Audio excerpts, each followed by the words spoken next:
Hello, everyone, and welcome to the Marketing Mix. So it's been a while, it's been about a month, and in that time, I've taken some breathing space and looked at forward episodes of this and worked out some guests and some other content that I think you will love. And so I'm hoping you're looking forward to that. More about the next one that's coming up at the end of this session. I'm really excited about it, and I will tell you a little bit more about what's coming up in 2 weeks' time at the end. But let's talk about blogging. So today I'm going to talk about how you can get multiple pieces of content from one blog post. And why wouldn't you, right? You spent a lot of time crafting this blog post. Long form content works really well. It's a great way to keep your website updated with new content. So I tend to write a blog post every couple of weeks just to make sure that Google understands that my website is a living, breathing thing. There's new content on there, it's active. And of course, Google will rank that page, make it searchable. So if somebody's looking for answers about a topic that I've written a blog post about, my blog post will come up in the search results. And that's happened to me for a few different posts, but there were two blog posts that I wrote. One of them in my first year of business in 2016, and another one I think about 2018, that consistently are the first and second most visited posts on my blog. And I don't really do very much to promote them. They come up in Google search results, and that's how traffic is driven to my website. So it's a great way to make sure that people visit your website. And as I said, long form content works really well. And sort of the considered wisdom is that it's around 1,500 words that you want to write, which seems a lot, but really when you get going, it's not. Hello, Richard. If you're watching live, do tell me who's here, because I can only see numbers. I can't see names. And of course, remember to ask questions in the comments. So around 1,500 words is what you want to be writing, which actually gives you a lot of scope for repurposing your content. So for 1,500 words, you'll want to do your research. So go into your topic and research. Perhaps look at what other things are being said about your topic. Are other experts talking about it? Maybe you've got a take on what they say. So you want to spend time sitting down and working out what you want to put in your blog post, what the structure of it is. Of course, you're going to have a goal for that blog post. What your take is on it, how you're going to explain things, what your call to action is. So you plan it, you write it. I normally write mine and then leave it a couple of days, and then I go back and edit it. And then you publish it on your website. You create any images that need creating. So you'll probably want an image, an overall main image for your post. Maybe you want to put a couple of images interspersed within the post, maybe a video. You might want to put some quotes in there. So all in all, for me to publish one blog post from start to finish, from when I sit down to research to hitting that publish button, it takes me about half a day.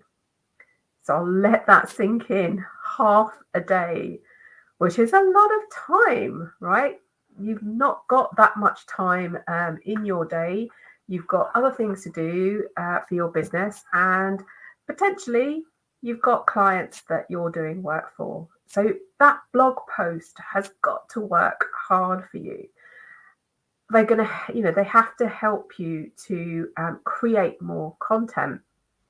And that's the beauty of writing something in long form, is that you can then take it and you can rinse it for other types of content, which is not repeating what it's not, people are not going to get bored. They're not going to go, oh, I've read this somewhere else. There's so much content out there. It's you putting a fresh package on it. It's you giving it a little makeover so that it's new and fresh and ready for people to consume. So let's go through the types of content that you could be creating with your one single blog post. Now, remember, if you have questions and you're watching live, post them in the comments. If you're watching on catch up, still post your questions in the comments, and I will get to them as soon as I can. So, number one, slide share. Now, if you're a B2B, slides are a great way to share content visually, especially on LinkedIn. So if you're using LinkedIn, you know now that actually LinkedIn used to own SlideShare. I'm not sure if SlideShare is around anymore, but you can upload documents onto LinkedIn straight away. So I was doing this yesterday. I was updating my profile while I was away on holiday. I read LinkedIn Unlocked by Melanie Dodaro. I hope I'm saying that name right. It's a great book if you're interested in using LinkedIn. But I was refreshing my profile yesterday, and one of the things she talks about is rich media, which is things like video, it's like PDFs, slides, documents.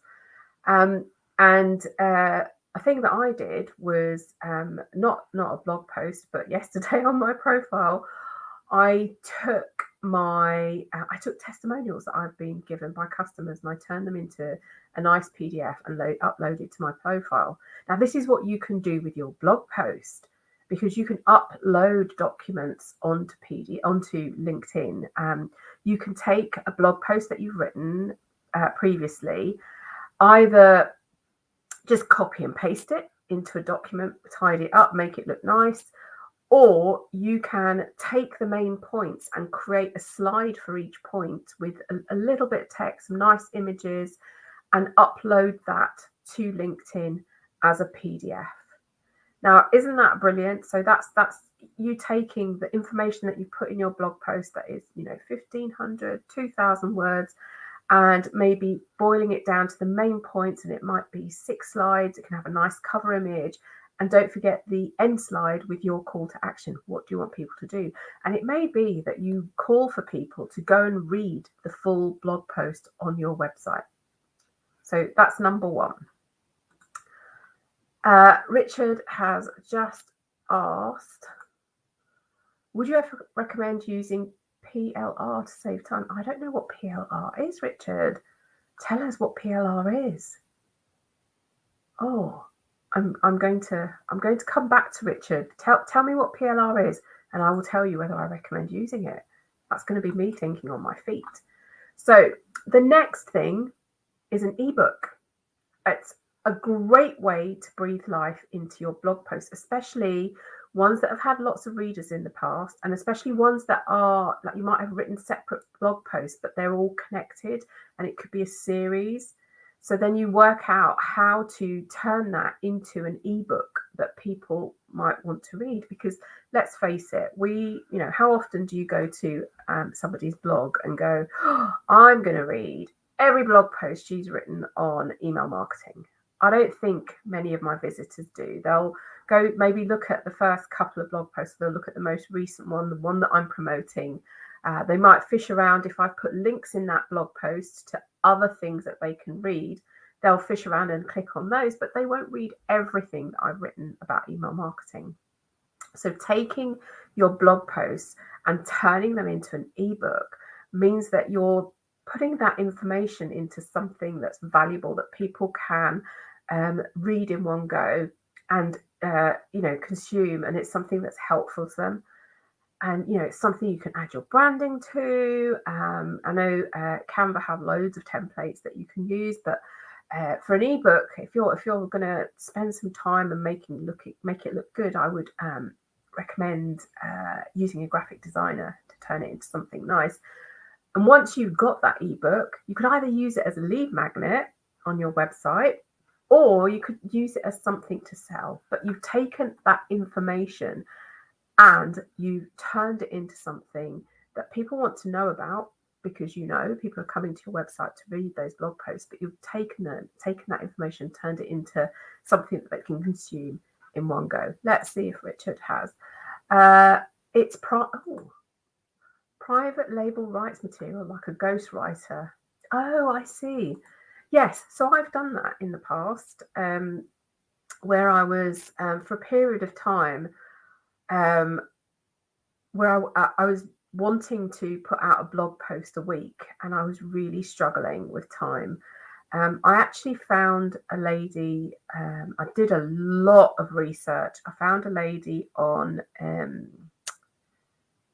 forget the website. It was recommended to me by someone else that I knew who used it. And she's a copywriter, and she wrote a few blog posts for me. And Richard, I challenge you to go to my website and find the blog posts that were written by this lady versus me. You have to spend some time finding the right person.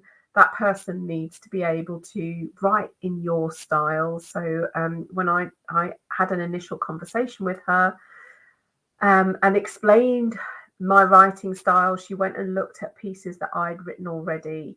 And I was really pleased with the content she produced. And then I decided to cut back on blogging. I don't blog every week. I blog every couple of weeks. And I mix that in with interviews. So I've got a series called Manal Meets where I interview other people, other experts, other business owners. So it became a bit more manageable for me, and I took that back in-house. So I hope that answers your question, Richard. So the next thing on the list, you can repurpose blog posts into Facebook Lives. Let you into a secret. This Facebook Live is a blog post on my website.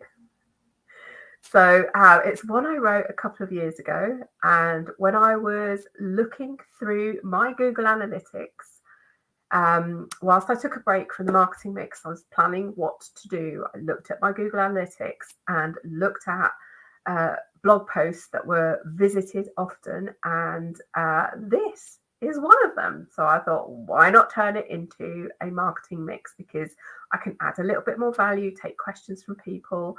So if you haven't started Facebook, streaming on Facebook Live, it's a really great way to reach people who already like your page, but may have not engaged with your posts. It's a great way of reaching new people, because once you have decided to do that live, you can post about it in other places. So I'm a member of a few small business Facebook groups that, where there are my target audience is in there. So I normally add my Facebook Lives in there so that people know that that's coming up. And video is really something that is being consumed more and more on social networks now. On wherever you look, really, people are watching videos, and on specifically on social networks. And actually, this morning I was listening to a webinar from Small Business Britain. It was about making more money online, and I was listening to Catherine Eardley, who's a retail expert, and she was talking about how actually, in her 20 years of experience of working with retail, the last couple of years, she has really noticed a rise in video content in selling, particularly.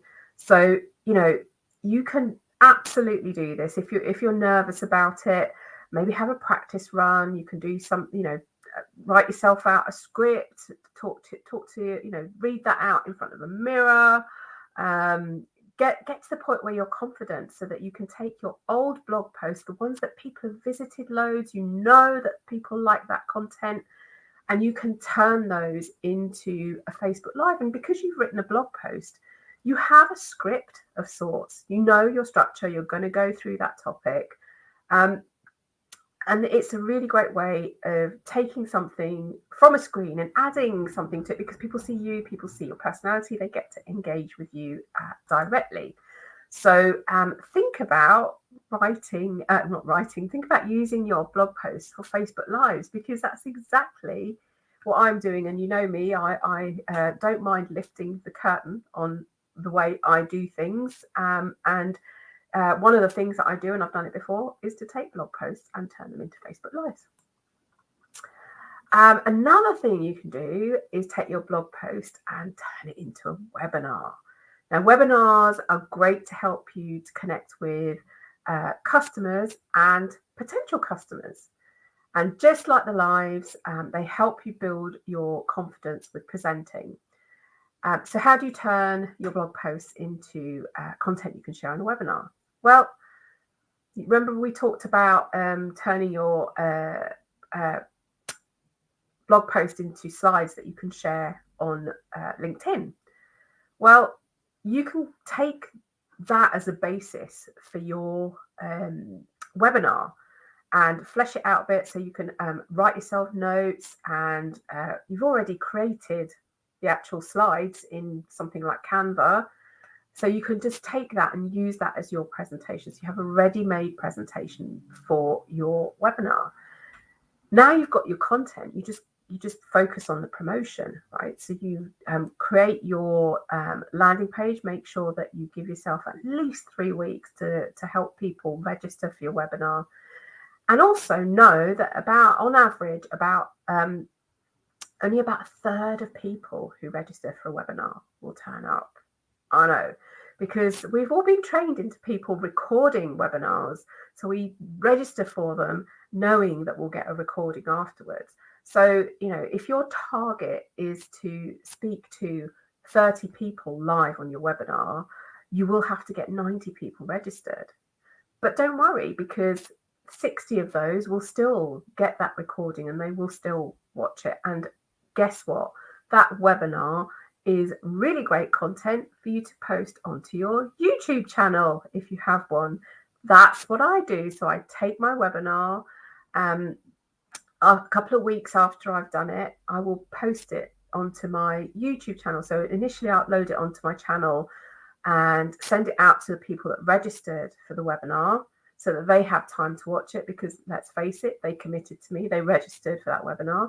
And then a couple of weeks later, I'll put it live on public view on my YouTube channel. And then that's a piece of content for my YouTube channel.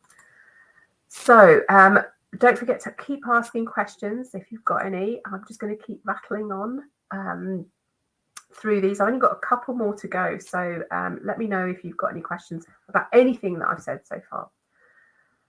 So video. So we've talked about Facebook Lives. We've talked about webinars. You can take your blog post. If you're worried about doing something live, you can take your blog post and create a pre-recorded video, right? Gives you a little bit of time to get it right. You get your setup. If you fluff it and make a mistake, which by the way nobody cares about, you can start again or you can edit it. And pre-recorded videos do get a lot of engagement. So again, if you've been thinking about a YouTube channel for a while, you know that you have to think of a lot of content, but now you've got your blog content that you can turn into videos that will help you to get yourself started on YouTube.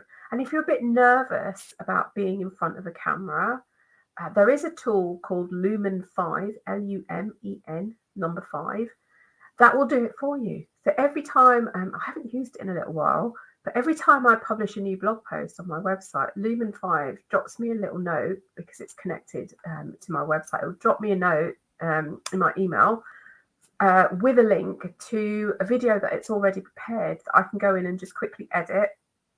And then I can use that as something for my YouTube channel. I can create a shorter version to use on social media. So it's really useful. But honestly, if you can get in front of a camera and record yourself, that's really a great thing to do, because people like to see the people that are talking. We like to know the people behind the business. And especially because we're a small business, we have that advantage and we can make that connection with our audience. So, have a look, practice, and get yourself in front of the camera and do it. It's nerve-wracking the first time you do it. Honestly, it really is.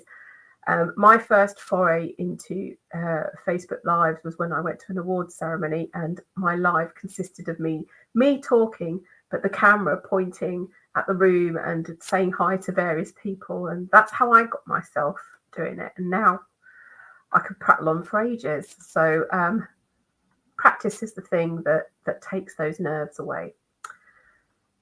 The next thing that you can turn your blog post into is an infographic.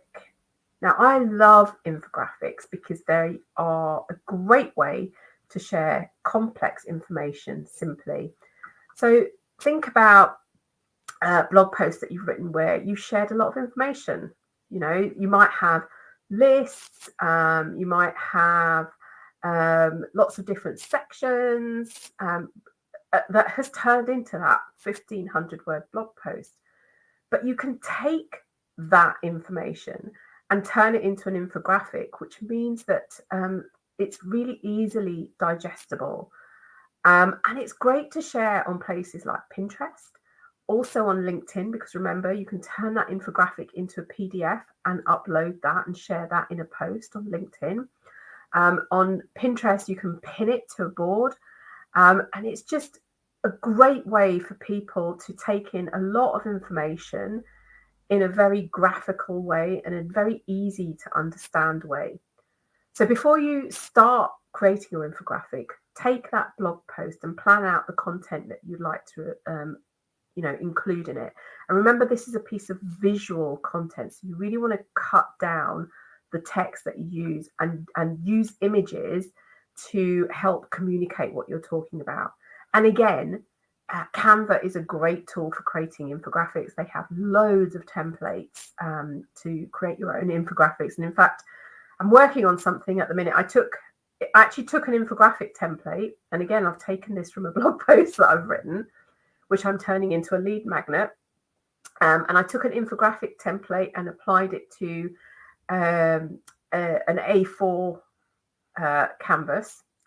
And I'm just working on that at the minute and planning. So the actual lead magnet is almost ready. But I need to plan the email automation that sits behind it, that delivers the sheet, the PDF, and the series of emails that I want to write. I want to send after it. So that's something that I'm working on at the moment. But it's come from a blog post that I wrote not recently, but I wrote a while ago. And the reason I chose that blog post is feedback that I've been getting about a certain part of email marketing. So watch out for that. If you're in my Facebook group, you'll get that straight away. You won't have to sign up for anything. It'll be put into the group. So if you're in there, it's coming. I just need to get it ready. For everyone else, it will be available on my website, and you'll be able to get that with just popping in your email address. The last thing, and you might have been waiting for it, is newsletters. So have you been using your newsletters to share your blog posts? If not, it's one of the best places you can do that, as you know, it just gives your readers the chance to get the kind of information that they've signed up for. So it's a great way to get your blog post in front of your list and over to your website. And it's never a bad idea to reshare old blog posts, because your list is an organic thing. So people will come and people will go. And some people won't have seen things that you wrote a while ago. And in fact, one of the things that I'm probably going to look at and edit, one of the blog posts that I'm going to look at and edit, which I wrote, I think, in my first or second year of business, is a blog post. I think I called it 5 marketing lessons I learned from my dad, which went out on Father's Day, or on and around Father's Day. And guess what? Father's Day comes around every year. So I look at it, update it, maybe put some more information in it, and I'll probably share it again with my list in the run up to Father's Day. So that's another way to repurpose your blog post. And you should be sharing your blog post with your email list anyway. But, you know, it's a great way to get your blog post in front of your subscribers, to get those people to your website. And if, like a lot of businesses, you only send a monthly newsletter and you struggle to find enough content for it, having blog posts to include in that is a great way to fill those gaps in your newsletter. So remember, you want people to take action when they receive your newsletters. So make sure that they're relevant to your audience, and always use an email service provider for your newsletters. There's so many reasons why you should do that, not least because you can track and measure the impact of your emails. So make sure that you do that so that you understand what's working and what's not. Let's have a look. I hope you included some dad jokes. Well, given that I'm not a dad, no. But oh gosh, I can never remember any of my dad's jokes. They're so bad. I try to block them from my memory. So I hope I've given you a good idea of how you can take that one blog post that you perhaps spend half a day creating, all together, when you add up what the time that it's taken from start to finish, from when you put your thinking cap on to when you press publish. Half a day is a lot of time. Using that content again and again is going to help you. And remember, things like if you've written a blog post that has got tips in it, you can create social media images that you share, drip out over a number of weeks, where you can always link back to the original blog post. So I hope that's given you lots of ideas.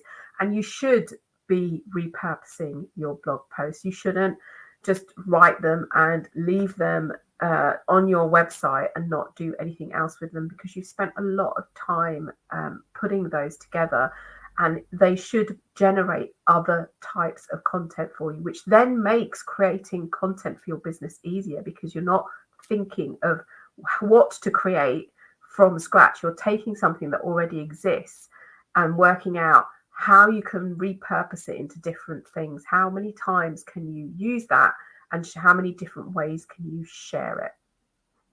Cool. Any other questions? I'm still trying to think of dad jokes that my dad has told me, but I really can't think of any. Obviously, just blocked them out of my memory. So whilst I just wait, if you think that, if you want to ask me any more questions, the next marketing mix I'm really excited about. I'm going to start interviewing small businesses like you who, what they've learned, who want to tell their story about how they market themselves, what they've learned, the challenges they faced, and tips that they can give you, because we all could learn from one another. None of us knows all the answers, and let's face it, working on your own, it can be quite a lonely prospect. So it's good to share. So next up on the marketing mix on the 19th of April is Ellie McBride. She's going to share her story about how she markets her business. She's got a web design and a tech consultancy. And the interesting thing about Ellie is that she moved from the US to Northern Ireland and then set up a business. So not only did she have challenges with setting up a business, it's like a whole different country that she did that in. So it's a really great story, and we will be live at 2:00 on the 19th of April. So do join us then. This will be available on playback. So if you're watching on catch up, please do ask me any questions in the comments and I will reply to them. In the meantime, I will see you all in 2 weeks' time. Take care. Bye.